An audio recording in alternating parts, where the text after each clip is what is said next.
Welcome to episode 122 of The Endless Stream. I'm Aidan, and this week the podcast is brought to you by Brian and Kevin. I'm still away and lost in the world of Edinburgh. This episode, the boys talk about Tupac, holograms, only murders in the building, and AI, I think, comes up. It's a wide range of things. I think they jump onto Spaced and Scott Pilgrim vs. the World and the upcoming Scott Pilgrim vs. the World cartoon. So we cover a wide range of things. If you like what you hear, please consider subscribing to the podcast, heading over to Spotify, heading over to iTunes, liking, subscribing, rating and reviewing. All of those good things really help us out. On top of that, you can head over to Instagram at The Endless Cast, where we put up artwork to go with each episode of The Endless Stream. All of that being said, let's get into the episode. Now, we started recording early here, so I'm going to suggest we do our vocal warm-ups at the top of the episode. Oh, okay. I think people want to. I think people want to hear that. Mm-hmm. Yeah. Just do the usual then, is it? Just the usual vocal warm-ups. Right. Yeah. Sure, you take it away there.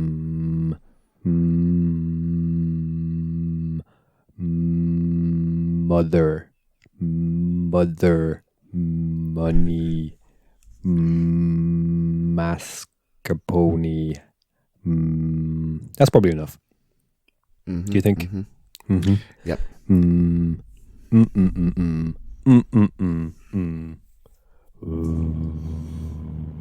wearing a wet towel. I'm wearing a wet towel. Irish wristwatch. The towel does not serve to sustain me. The towel does not serve to sustain me. I'm wearing a wet towel. I am wearing a wet towel. Wet towel. I am wearing a wet towel. I think my voice is nice and limber. I don't think mine is, but sure. Let's fire away. Let's get into it. I'm sorry. So I suppose off the top, any pop culture, comic, TV, entertainment news? I found out a bit late that it's Cork Podcast Festival this weekend.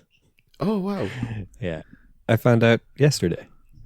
So yeah, I went to a live recording of a podcast called The Creep Dive. Ooh, interesting. I can tell you. Heard of that. I can tell you very little about it. Why? I mean, I can tell you about like the event, but I don't know the names of the presenters or anything. I just saw it was on and I thought it sounded interesting and I checked it out. But I found out about it like 2 hours before it was on. So fair play to you for going. Yeah. And what was the Creep Dive like? The Creep Dive, from the little synopsis I read, they just kind of do little deep dives on creepy subject matter.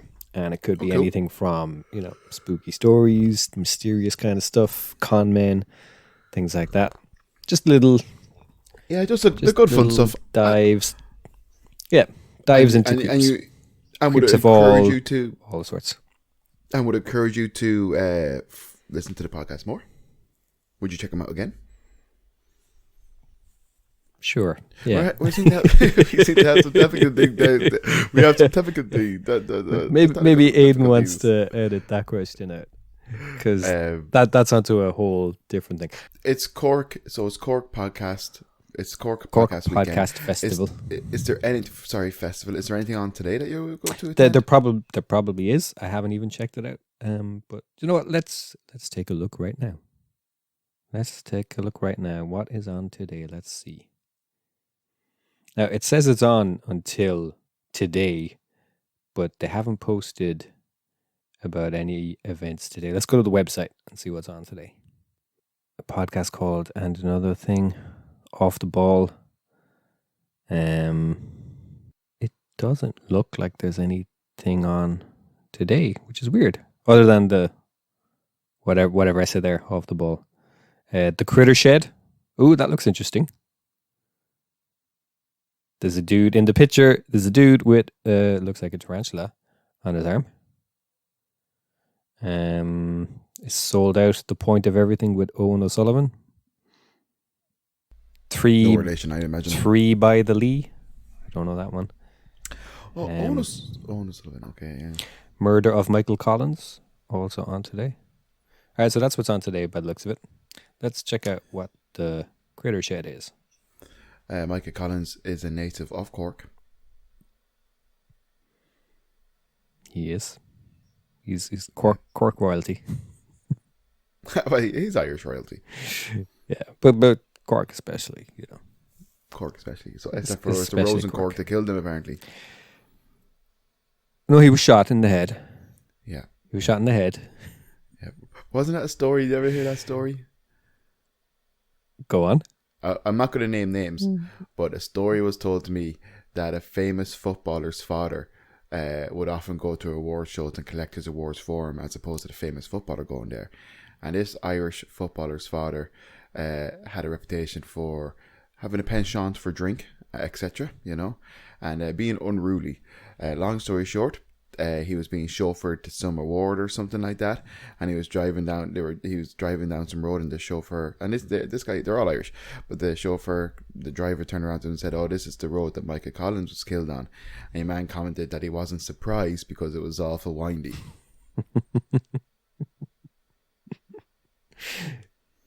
I mean, that played a part in it. That enabled him to, you know, ambush. Yeah.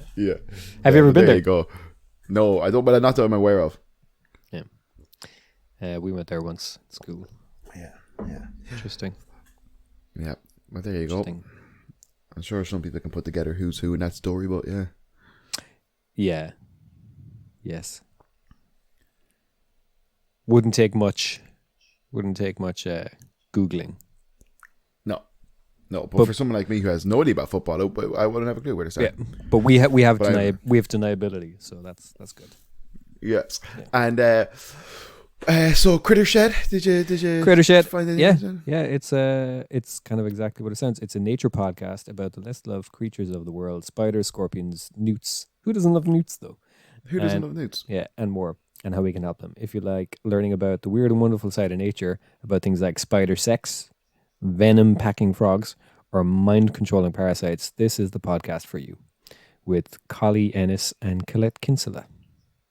Well, congrats to the guys, because, you know, animals are great and fascinating. But I'd love if they did loads of like deep dives in some of Ireland's weirder animals. You know, I saw a lizard in Ireland, a wild lizard. We have wild lizards. I'm sure I talked about this in a podcast before. But I was out in Wicklow camping for a couple of days, and I was going down a stream or river on a paddleboard, and I saw a lizard. Right. I was like, you know, a couple of feet from my face. I could see it scurrying around in the walls and then disappearing. Crazy. That's awesome. Yeah, we do have our own lizards. We do. It's a blue tail something or other, is it? Or I couldn't tell you, Ryan. Couldn't tell you, to be honest. It was all sandy coloured. Okay. But we have something like 700 of unique species of moths or something in this country. It's crazy. That is crazy. Customer reminds an ecologist. I'll tattoo him soon enough and I'll ask him again. Unique. Maybe we could get him on the show and he can tell us all the weird things Maybe, he sees in nature. That'd be interesting. He's a cool dude. That'd be interesting. Yeah. He's a very, very cool dude. That was a good slurp. Sorry, buddy. No. That was a good slurp. I'm not. No, I'm not. I'm not having to go at you. That was a very satisfying slurp. It sounded like. Thanks. It sounded like good tea. Thanks. Now I'll be very conscious of my slurp. No. No, you have to be. No, away. because no one wants to hear slurping No, when they're listening to a podcast. I think that slurp was the exception. That was a good slurp. Oh, thanks, buddy. Yeah. Maybe we can put it. It was a very satisfying slurp. Yeah. But let's put sounds on a t-shirt. Yes. Yeah, well, why isn't that possible? Why isn't that a thing? I don't know. There's a guy who has reached some degree of fame this week. Oliver. Let me just find out his name. I think it's Oliver Anthony something. But just let me find out. 1 second though. I have no idea what you're talking about. There's a gentleman who has gotten some fame in the last week or two. Infamy or fame? Famous. He's doing well. Oliver Anthony, his name is. He's a song called "Rich Men North of Richmond." Ah, yes. It's yes. I'm sure you're aware of it. They only tangentially aware of it. Yes. Do go on. I like it. It's a good song. There's obviously lyrics in the song that shock people or hit hard. One of the lines is he wishes politicians would look out for minors instead of miners on an island somewhere. Miners as in the people mining, and then miners as in children on an island. But anyways, my point is, I also saw on TikTok somebody had used AI tool to make it sound like Johnny Cash is singing the song, and like it's very impressive. It's super impressive, but it's also just a smidge, like you can tell it's not Johnny Cash, that it's like kind of weak or something, It's like straight away you think like, oh yeah, that is Johnny Cash singing that song, but when you actually listen to it, it just sounds, honestly, it just sounds like there's something missing. It's a little bit weak. You can almost tell it's not coming from somewhere, if you get me. Yeah, it's interesting. Yeah, very, very interesting. But like kind of, that's going to be the way. You're going to see people like releasing songs by dead artists and new tracks and all that kind of stuff, and like, the music videos. Remember that famous music video years ago? Come on. And it was like a little less action, or little less conversation, little more action, please. And it was a video with all celebrities brought back: Marilyn Monroe, Elvis Presley. Do you remember that music video? Mm-hmm. That was like kind of like, if you think about it, that was the technology you had then, and like God only knows, like they have the deep fake issue now and all that kind of stuff, like, but that was technology you had that back then, crazy. I was even thinking last night, this pops into my head every once in a while, not frequently, but you kind of wonder what would Jeff Buckley be doing today if he was alive? Mm-hmm. Would he have retired? Would he have just disappeared up his own hole? Or would he still be making great music? And like, we'll never know. Mm-hmm. And so when you say great music, do you like Jeff Buckley? Do you listen to the entire album? Oh yeah. Okay. Yeah. Love Jeff Buckley. I know, I'm just asking because the way a lot of people will kind of like say have a certain but everybody would say they love him. But like, we all love him for the same reason, that one song.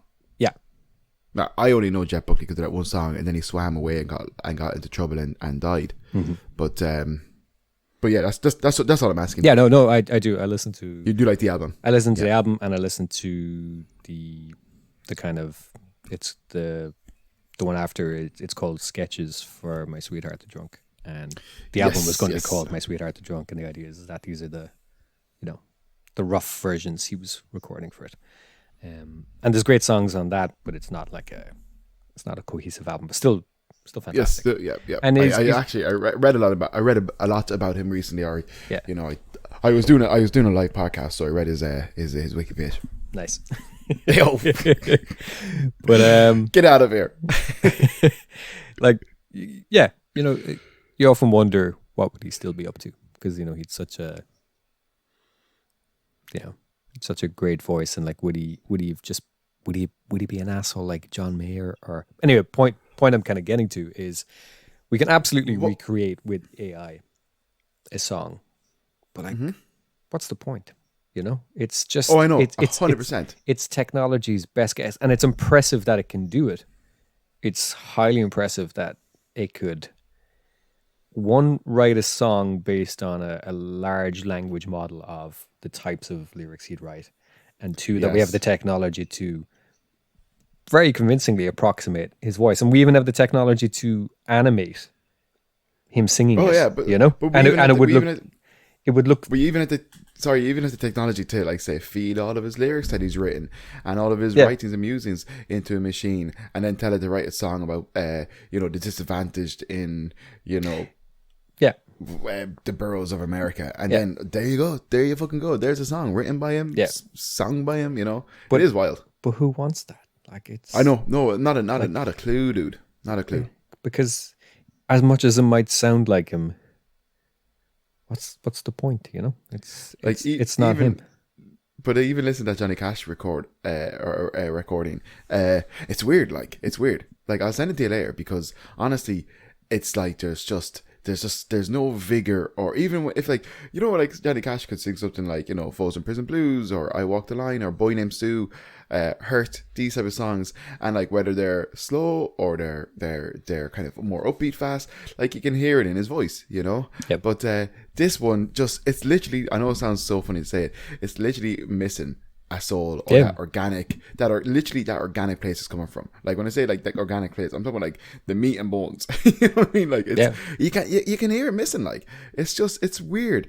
It's like it's lifeless. It's literally lifeless. It sounds convincing enough that you think like you could definitely show someone like, oh, they're releasing a new Johnny Cash song, here you go, and they'd be like, wow, no way, you know. But like kind of if you know.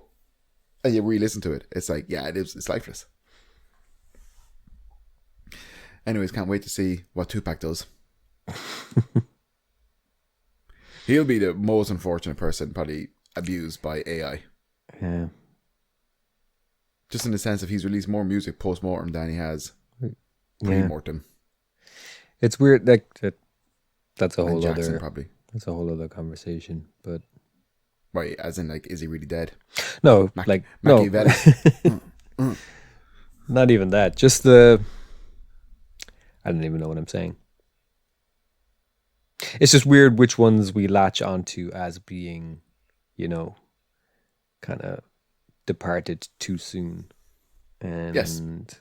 like, why them? Were they even that popular alive, you know? Like, it's like kind of, it's like, and like, okay, maybe this is a controversial example, but I always feel it's like Heath Ledger. Heath Ledger's kind of fame and stuff like that, I always feel like kind of, would people be as enamored with him and the joke, his performance, if he hadn't died in a role that was kind of known for being weird and dark and blah blah blah blah.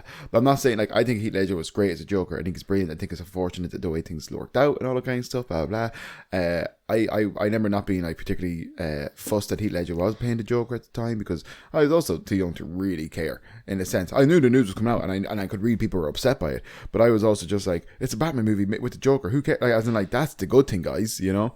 But yeah, like, kind of like, yeah, some people when they die at a younger stage, like, they're like kind of, they're shot into legend status, and it's like kind of, well, like, they did that one thing good. Just because they died young, they might be overhyped. Brian's contemplating why didn't he die younger, where he could be overhyped. now he's approaching 40 and obscure. No one cares. No one cares. I should have died years ago. He should have. But what are you thinking there, Brian? You know what I mean? Yeah, I do. Articulating it poorly. No, I know what you mean. I do know what you mean. I'm just thinking my thoughts. No, there's. I think I'm saying the same thing basically. You know. Yeah. I never listened to Tupac. Listened to a lot of other hip hop. I was never really. I was never really Tupac's into. He's better than Biggie. I was never really into it. I'm just kind of. Biggie's no bueno. We see so many different sides of him now. You know, I've seen him be. Yeah. I've seen clips of him be really sensitive, and kind of sweet. You know, and his music was not that very often, and he has no control over his persona anymore, and it's like, which side of him is closer to who he was, and he's probably all of it. You know, people contain multitudes. I think, but it's kind of surprising. He's got such a reputation of being the gangster rapper. Yeah, you know, yeah. And to die violently like he did. But then he's got this other, you know, he's a reputation for being kind of like. Yes, an ally to feminism. Yeah, he was his mother an activist? I think possibly. He's got this strong social conscience, and he's this kind of very spiritual and sensitive person also. Yeah, Higher Learning and all those movies. Yeah, and potentially a closeted homosexual. Potentially. or which wouldn't surprise me. Or bisexual, at least, you know. Or bisexual, at least. Yeah, exactly. Yeah, wouldn't surprise me. At least. Very beautiful man. Yeah, that's what I mean. Like there's all these other parts to him, and he's kind of in a sense more successful after he died, and part of it is like, is it because like it part of it is because, you know, we're kind of taking the promise of his artistry and stuff, and his music is taken from us early, but then another part of it is who owns it. And who was pushing it on us? You know? More music post-mortem, yeah. Like wild. Well, yeah, we don't. It remains to be seen. I don't really, to be honest. Like well, speaking of AI stuff, sorry, I'm rambling. Speaking of AI stuff, apparently some case in America, or something was kind of passed in America or acknowledged or written in law, essentially, that AI art is uncopyrightable. Yeah, a judge ruled. It hasn't. It's kind of set a precedent, I guess, basically. But that's a really clever way of. Yeah. That's a really clever way of stopping people doing AI art. It's savage. Yeah. It's very clever. What do you think? Yeah, no, and it's coming from the same, you know. There's a whole thing with like commoditization of digital art and things like that. And, you know, the argument about NFTs was like, this is a way to, you know, make something unique. This is all just emerging. Yes, yeah, new landscape. Yeah. Traversing new landscapes. But that is cool. That, yeah, you know, if a studio writes a script using AI, it's just something. It's like hitting a randomizer button on something, and it's just generated. It's more sophisticated than that, but it's just this large language model that's being fed something, and it's randomly putting it out. And you could prompt it with the exact same thing, and it would get it'd give you something slightly different with the exact same prompt the next time. It's like, how can you can't copyright all of that because like it's not possible. Like it's just it's kind of like there's. Don't know the name of it. It's hang on, I'm going to try to find the name first. You're okay, buddy. Yeah. Before I talk about this. You fire away, my love. There's a thing called the Library of Babel. I believe it's pronounced Babel. No. It is a project. The library. If completed, it would contain every possible combination of 1,312,000 characters, including lowercase letters, space, comma, period. Thus, it would contain every book that has ever been written and every book that ever could be written. Right? Yeah, potentially. Yeah. So if you were to just enter a phrase into it, searching, it would then populate that book with, like, it would create that page in the thing. So essentially, you know, there's only a certain combination or permutation of words and things that could be said. So all of it is all in there. Yeah. Right. Yeah. So I understand. Yes. Big old hive mind for book stories. Yeah. And you can't copyright that. You know, you can't copyright all possible combinations of things. Same with music, you know, just because like all those notes and chords are out there, you can't possibly copyright every possible permutation of it using technology. You know, what makes it a copyright or copyrightable is the fact that somebody has actually pieced it together and written it together. It's the same kind of logic that I understand as the judge's ruling. Yeah. Well, it's good to see, you know, more of it. It's good to see sense prevail. Yeah. I to be honest, I don't know if I ever had any major doubts. Now I could be eating those words in the future and stuff, but I think you will, because well, no, I just mean like rules us all. So. But I just mean in the sense of like it's like kind of like everything does have trends and fads and kind of things balance out or even out or plateau or whatever, you know. It's like kind of there's many. How many times, Brian, if I text you in the past, worried and concerned about stuff, and then you'd have to tell me like, you know, the logistics of the literally or even just a logical part of it or whatever, you know. And like AI was one of those things where I was like, oh no, this is going to be off, it's going to ruin us, blah blah. But like kind of, there's always like two paths, you know. The one where you care about that shit and it does affect you, or you do go down that road, or the one where you don't, you know.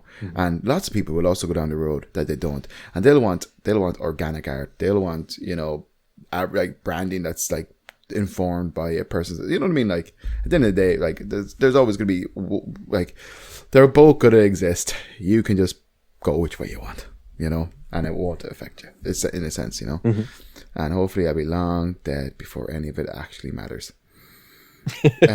Before it becomes one path. Yeah. Yes, yeah, but you'll be dust by the time that happens. Yeah, because I think it's a way off yet. You know, we're on very much the fringe of this new technology and traversing new laws and all that kind of stuff. We'll see. Capitalism does prevail, but you know, where there's a will, there's a way. I took a trip on the way back machine this week. Go on. To 2010, where I watched a little old movie directed by Edgar Wright, starring Michael Cera and a plethora of other famous actors, and that movie was Scott Pilgrim versus the Universe. Was it? The World, I think. The World versus the World. Yeah, that's it. Versus the World. And have since learnt that, well, I saw somewhere that they're going to bring back it as a cartoon. But they're bringing back it as an anime or something. But the entire original voice cast are coming back for it, which is cool. So, Scott Pilgrim, tell me why it was awful. It's just kind of a soulless pastiche, you know. I should love it, and I don't. There's lots of stuff that is great in it. Sarah's very funny in the role. It's just it's style over substance. Like I could say it in more words, but what I'm getting to is it's a bit soulless. It's a pastiche. It's style over substance. I want to love it, right? Actually, somebody even mentioned, I was on Reddit yesterday. And I do like it, to be honest. I want to love it. I think I did like it when I saw it in the cinema, and then I bought it later on Blu-ray, and I kind of watched it again. I was just like, you know what? It left me feeling empty, and I'm not saying that to be like contrary or anything. Of course not. I did watch it, and kind of afterwards, I was just like, it really is kind of like a soulless hipster thing, you know? Yeah, for sure. And I find that with Edgar Wright stuff, I think I'm sure he's lovely and he knows his stuff. He's got a very unique style and wit, and he's talented in that sense, but I don't. And he's clearly a huge fan of the media, or, you know, across plethora of forms and platforms. But I don't love his stuff. Plethora. Even Spaced. I loved Spaced when it first came out. It was fresh and unique, and it hasn't aged also massively at all. Here, look, I haven't watched it in years. I'm sure it hasn't aged well. But at that time, you were watching a TV show about, like, you know, guys who enjoyed sci-fi, fantasy, comics and video games, stuff, and making reference about those things. So, like, that was pretty fucking savage. Yeah, I love Space. And that was fresh Space at the time. Yeah, and Bill Bailey and everything's gas in it. But and Shaun of the Dead. I love Shaun of the Dead. Hot Fuzz and The World's End. I've not watched them recently, but I'm sure, like, kind of. I thought World's End was terrible. You know what? Kind of. I'm not a fan of Shaun of the Dead or Hot Fuzz, but they're okay. You know, there's I can appreciate them. I thought World's End was fucking woeful. I liked it. Simon Pegg's insufferable in it, but I get the impression he's insufferable in real life. Every interview I've seen him with, I was going to say like he's catty. Fool. Yeah, he is. Yeah, he's such catty. a bitch. I think he might have.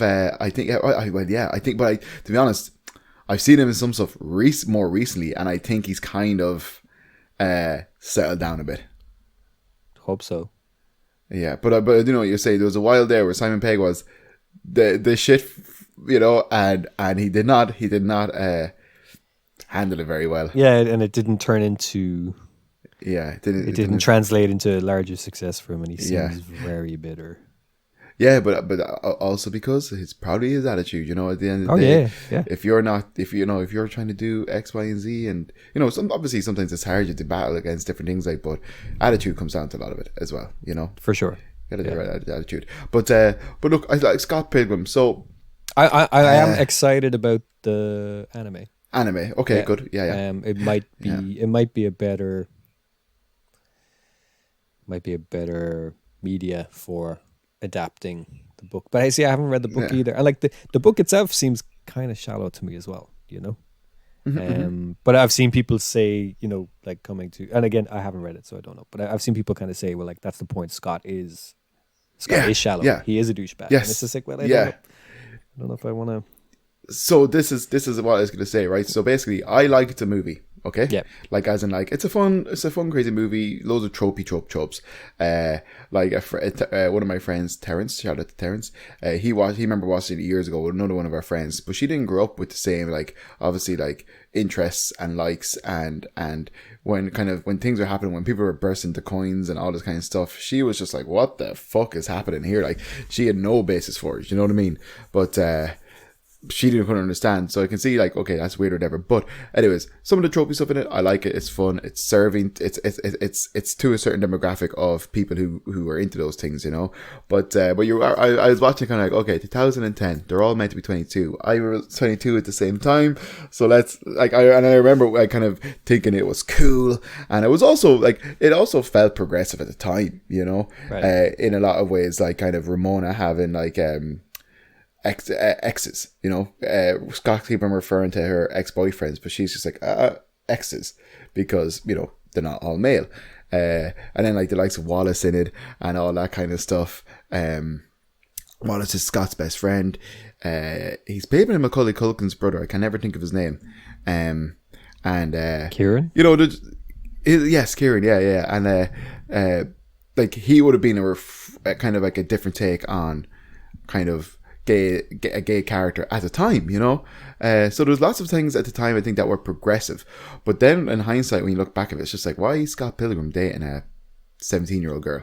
But now, in fairness, it's shallow and it's terrible and all that kind of stuff. But it's also like kind of he's like kind of just like, well, you know, we're dating, it's kind of exclusive, we haven't even held hands yet, but, and it's just like, oh geez, you know, sometimes you're like you're worse than a child, you know. It's like kind of, it's 12-year-old level, like, we're dating type of stuff, you know.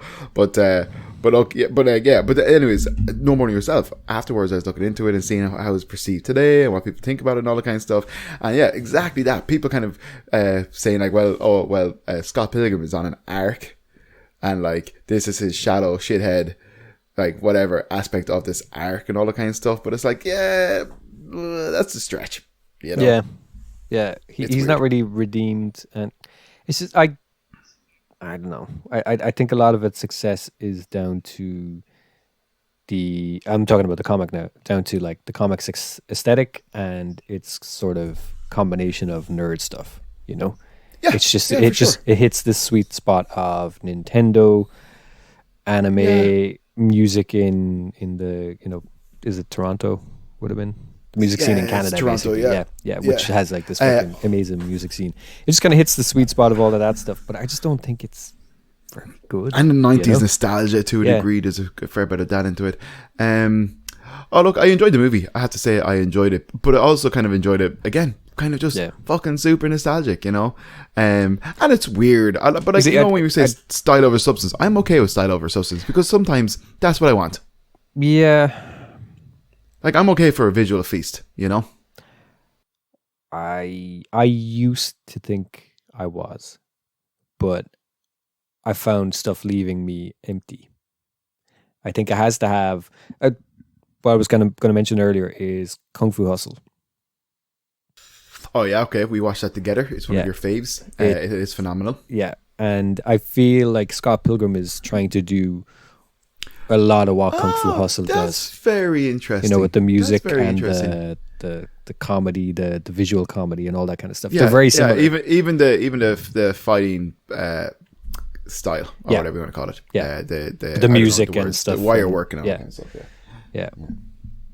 But there is just some stuff I really like in Scott Pilgrim, like in like just like again, but it's like it's tropey video game stuff. It's like Scott Pilgrim gets a sword and he pulls it out of his chest and it's for love or something, but he dies, and then it's just like he pulls a sword of self-respect, and it's just like, oh, okay, you know. But I suppose he does turn a little bit, because he does apologize to Knives for the, you know, and Ramona for cheating and being a shithead and all that kind of stuff. So maybe, I don't know, I've not read the comic books either, maybe he does take a turn and it's better. But even if that's what it amounts to, we've all had like skinny friends who've dated. But it's just, it's, I'm only joking. It's still not more than the sum of its parts, you know? It's still just a trendy anime video game inspired thing about a bunch of hipsters, and it just doesn't really have a lot to say. Yeah, I loved it, and you know, I felt overstimulated by how much it had to say to me. But I want to like it more. I just don't. I liked it in the cinema. I bought it afterwards. I remember watching it for the first time at home on Blu-ray, and when it was finished, I was just kind of like, you know, fair. I felt deflated after watching it. Would you rewatch it now, do you think? I've rewatched it a couple of times. Oh, you have rewatched it? Yeah, okay. Yeah, I have. Yeah. I fell asleep literally, just like, well, I said fell asleep. I started to snooze very, very, very close to the end, so I had to rewatched it, I would say, as recently as, well, I mean, relatively recently, 5 years ago. Yeah. Is that when Captain Marvel came out? I watched it before Captain Marvel came out. Oh yeah, I couldn't believe that. Captain Marvel came out maybe about 5 or 6 years ago. Yeah. I can't believe that's the same person. As what's her name? Envy. Yes, whatever her name is. Yeah. Something like Demon Head or something. Yeah. But it's also like we're talking about Brie Larson. Brie Larson is a character in Scott Pilgrim. She plays Michael Cera's ex-girlfriend. Playing the character. Oh yeah, sorry. She's a Chaos Demon Head. There's a band, and her name is Envy something or whatever. But I was going to say, she's in it. But again, like, you know, talk about, you know, what glasses and a different haircut can do for a guy in terms of Superman and Christopher Reeves. A fringe or just different haircut for a lady, you know. Yeah, you've seen that with Zoe Deschanel. That's crazy. Yeah, wild. Who is this person? Yeah, who is this, you know, kind of corporate CEO person trying to sell me something without the fringe, you know? It's mad. But when we saw that, but okay, so talking about Brie Larson there, because again, I saw something during the week. Dude, I don't get this, right? So I obviously live under a fucking rock. Maybe you know more. What is the, like, people saying that Brie Larson is disrespectful to Marvel fans and shits on this and shits on that and blah blah blah. What the fuck is that? Like, I don't get it. Why do people not like her? I think she's great. It's just incel bullshit. It's just outrage. People selling outrage. I don't get it. What is like? I like Captain Marvel. Yep. I like Brie Larson. Yep. I like that movie. I don't get it. I know none of these movies are perfect, and I'm not saying anything like that. I don't want any fucking Snyderverse dopes getting on and fucking fuck off, giving out about fucking Captain Marvel being too powerful. It's like, okay, she's too powerful. It's in a world of fucking bullshit. They can write them whatever way they want. Don't tell me Captain Marvel's too powerful and then say like, oh yeah, Henry Cavill's the best Superman. It's like, fuck off. Like, Superman's too powerful. Yeah. You know, like, kind of every superhero should have a limited set of powers and should have, not be all encompassing or not be too powerful. Have limitations for sure. Yeah. But I don't get the hate. And fans really want to get rid of Brie Larson and think she's ruined the MCU and blah blah blah. And Brie Larson is shat on this character and hates the fandom and blah blah blah. It's like, no wonder she does. You're miserable. She doesn't. There's a machine online that is geared towards, you know, funneling young boys down the Andrew Tate, terrifying, you know, path for like buying, whether it's his bullshit or somebody's testosterone tea or whatever, but it is like geared, Joe Rogan, Peterson, and and it's just like young boys are on YouTube looking at video game stuff and comic stuff, and they're impressionable, so people know, okay, they're on here watching Fortnite or Minecraft or something comic or something related like that. So let's grab them now. Let's stoke the hate in them. They're all very hormonal. Girls don't like them yet, or they think girls don't like them yet. So let's just start attacking women and stroking their ego and their sense of. Yeah, but they're also terrifying of the how would you say, like, basically it's like a lot of these men also feel that they're only relevant when they can provide and do bullshit, and the fact that, like, equality's coming up and women are, well, it's a slow change, of course, but you know what I mean, like, it's like they feel like their role in society is at risk because if they're not basically they can't gatekeep fucking life. Yeah. Isn't that basically it though? But I mean, that's where the Brie Larson stuff is coming from. And then, I think she's funny and great. Like, I think she's brilliant. But anyways. Great. Yeah, no, that's all it is. It sucks. Yeah. She's having banter with Hemsworth and stuff in interviews, and Hemsworth being really deadpan and kind of like acting like he's offended, and people have taken that clip and he's just like, look what a bitch she is to the rest of the cast, and clearly none of the cast like her, all this kind of nonsense, and it's bullshit. But when you're, and she's come back from movies and other cameos and all that kind of stuff, it's just like, fuck off. Yeah. Like, she's cool as shit. Like, I don't get it, man. Hoosers. Are you looking for? I know, look, the Marvels isn't necessarily the sequel I wanted. No, it doesn't look. Let's be honest. It doesn't look great, and again, I say that as somebody who did like Captain Marvel, and I like Brie Larson. Yes. I probably, by the time it rolls out, it'll be November. So I'll probably kind of want to see some of that type of stuff again. So I liked Brie Larson as Captain Marvel, and I liked her in the movie and all that kind of stuff. Her subsequent cameos in other movies, and even in What If, I liked all that stuff. I liked Monica Rambeau in the movie, and WandaVision. Thought she was great in it, So I like those things.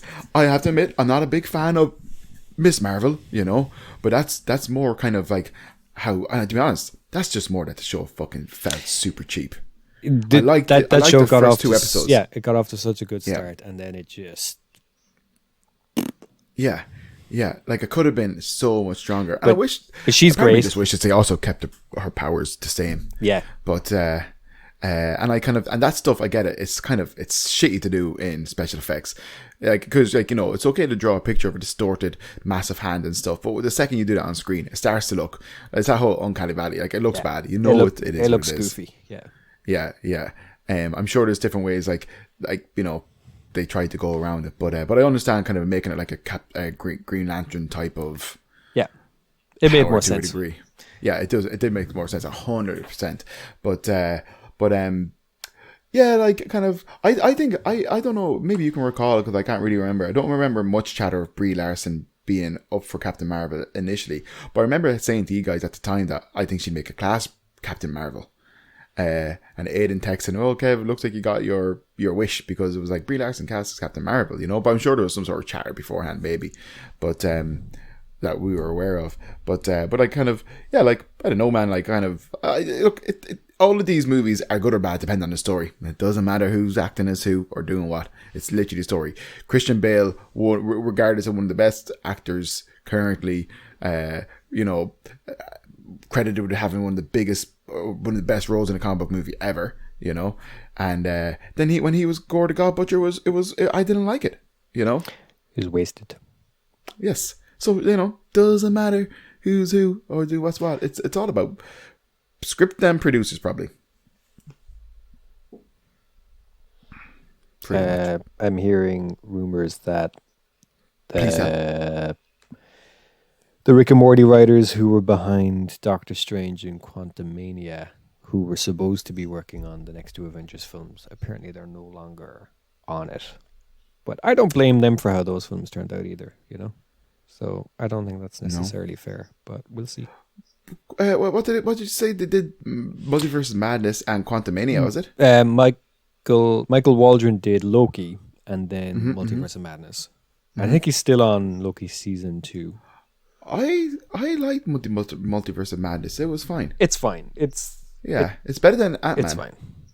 It's not good. But It's not bad. Ant-Man's not bad either. It's just not good. I was going to say, Ant-Man's not bad either. Yeah. It's just, it's fine. Like, to be honest, I like Ant-Man. I'm always going to get a chuckle out of him. You know? I think it's kind of obvious that there was a lot of reshoots and rewriting going on in both those films.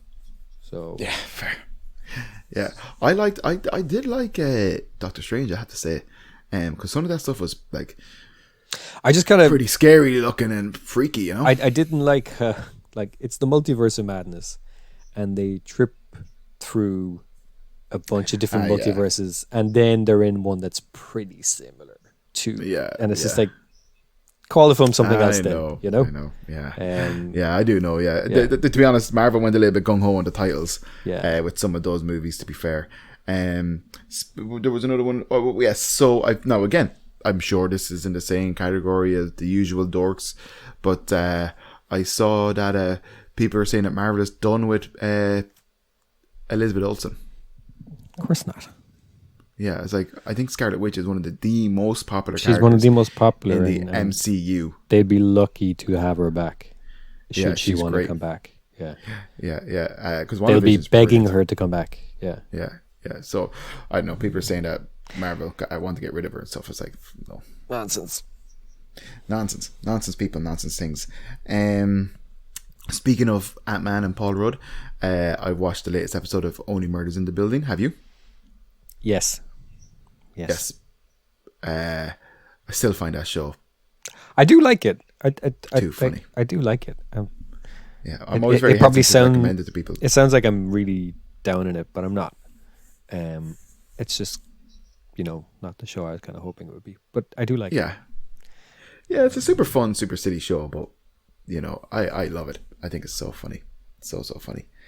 Paul Rudd was in this episode less, or if he was in it at all. I don't know, but I'm sure. I can't even remember, was he in this episode? I don't think he was. Tina Fey was back in the door more. Tina Fey was back, yes. Yeah, and she's great. She's really, really good. Oh my God, she is very, very funny. But for people who are not watching it, get on it. Season 3, it's out. It's fun. If you haven't seen it before, you have a few very easy seasons watch, to get into. Very easy. It's super easy. Yeah. If you're bored and you want something to watch, even if it's not your thing, you could do worse than watching it. For sure. It will entertain you. Yeah. I should dig up the Three Migos and a few of those ones and watch them again. I did watch that recently. And then probably be horrified, but I can't watch things. You just have to watch these things for what they are. Like kind of. I think Three Amigos still holds up. I think. Okay. But you know yourself, like some things when you watch things like Scott Pilgrim, there's aspects of Scott Pilgrim that are a bit lame and problematic and stuff. Even like the kind of having to fight the previous exes to save the girl. But then it kind of isn't like that. But like you can't watch all of these things through that lens of today. Yeah, because you're just going to have a bad time. You don't have to laugh at the parts that are problematic, but whatever. I watched. I don't know if I said it to you. I watched The Intern with Anne Hathaway and Robert De Niro. No, or did you? Maybe. Oh, it's terrible. Anyways, I'm not getting into that. Awful.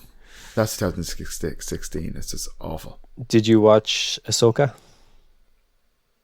I did not actually. No. I've seen it go up and around. I've kind of fallen out with Star Wars, bro. To be honest. Yeah, I've tried. Like I've never been a huge Star Wars fan. Anyway, you're a bigger Rosario Dawson fan than Star Wars fan. I like imagine. Rosario. She's great. Yeah, she is. She was. Bring her back to the MCU, man. Fucking hell, she was great. Wasted. Yeah, wasted. But they could do something cool with that character. They could. She deserves something bigger though. It's not a major character. She should be. Do you know what? I think she would have been a much better Gamora. Yeah. Like kind of. Well, I think Rosario Dawson's a great actor, so I don't really like. I wouldn't say no to that. You know what I mean? Yeah. Yeah. But part of that is I don't think Zoe Saldana was given enough to do really anyway. Yeah. Okay. But I really like Zoe. I think she's a great actor also, to be fair. Zoe's also great. Yeah. Marvel has some like top tier talent, really, really and truly when you think about it. But I'm also so like somebody I liked recently kind of shat on the whole like, oh, Marvel superhero movies are ruining everything and blah blah. And it's just like, just make better movies then. But this is it. It's like somebody who was born in, the 20s, watching films in the 70s, and this whole auteur movement in the 70s, and hating it. They probably hated it. Somebody born in the 20s, somebody who was in their 50s, in the 70s during Raging Bull and Star Wars and Godfather, probably hated those films. Yeah, yeah. Go back to an old spaghetti western. Go back to the studio system. All these young bucks directing stuff. I don't like it. It's like, the problem isn't really what's being made. The stuff you want to watch is still out there. Yeah. And if it was everywhere, you wouldn't be able to watch all of it all the time anyway. Yeah. There's plenty of indie movies coming out. It'd only really be a problem if you wanted to make them and you couldn't get the money because all the money is going to other stuff. I get that. Yeah, but as an audience, there's fucking plenty. If you don't like blockbuster stuff, there's a library of stuff you haven't seen yet, as well. Yeah. Go watch. And there's new great movies coming out constantly. All the time. Okay, there's all people. I don't know. People just. I love the way people. The only thing I will say is the only issue I have with with superhero movies and how they're affecting, an industry or how their impact on it is that there's just too many, because it's kind of like they're kind of competing with themselves now at this stage. Yeah. Have you seen Blue Beetle? I was just about to ask, have you seen it? No. Have you? No, I probably would have gone to see it because I've heard I've heard there's nothing amazing, but I've heard there's good stuff in it. But there's no cinema in the city centre now at the moment, so I'd have to get a bus. I remember you saying out to it's not too far, but also fuck buses because they're unreliable and it's a bit out of the way, and then getting a bus back. Yeah, gross. Like whatever about getting a bus from like where I am here, but getting a bus back from there and the bus not showing up and being stuck in this fucking industrial wasteland of shopping center. Fucking no, I can't. All scary stuff, Brian. I can't do it. I won't blame you. I won't do it. Just gonna see until November. There's not really much I can go watch in the. I mean, I can. If there's anything that I really want to see between now and then, I will go out there. But there's probably not a whole lot I want to see between now and then. So, yeah. And sure, look, if you're ever up in Dub, we can always go to see something. Even though if we're actually together, I don't want to be sitting in the cinema not talking to you. But I was going to say something to you. Speaking of westerns, I picked up a comic book this week called The Enfield Gang Massacre. It's from the duo that did That Texas Blood. It's a return to Ambrose County, Texas, with an all-new miniseries set 150 years in the past.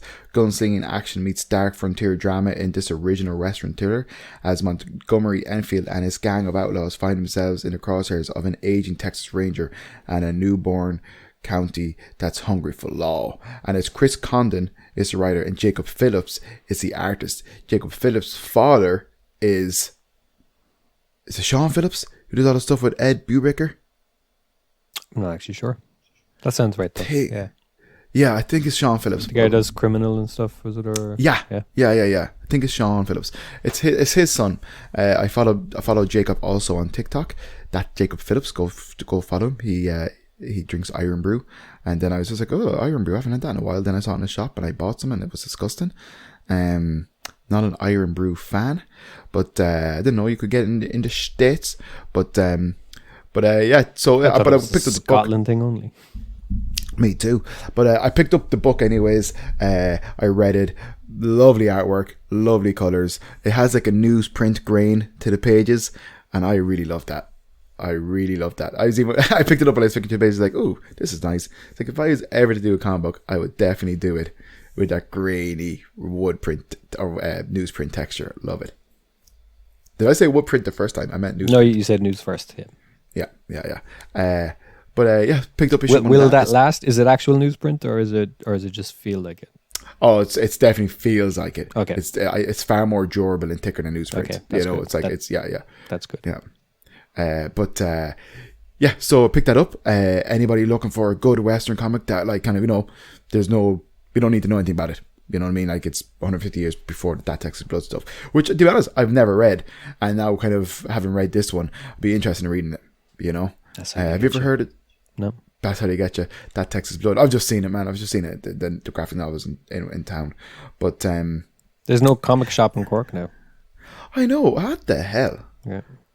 But they're just not sustainable, like, or is everybody just getting their stuff off like the internet or whatever? Like, it's a city. There has to be people who want weekly fucking books on a Wednesday. Yep. It's mad. It's mad. You should open up one, Brian.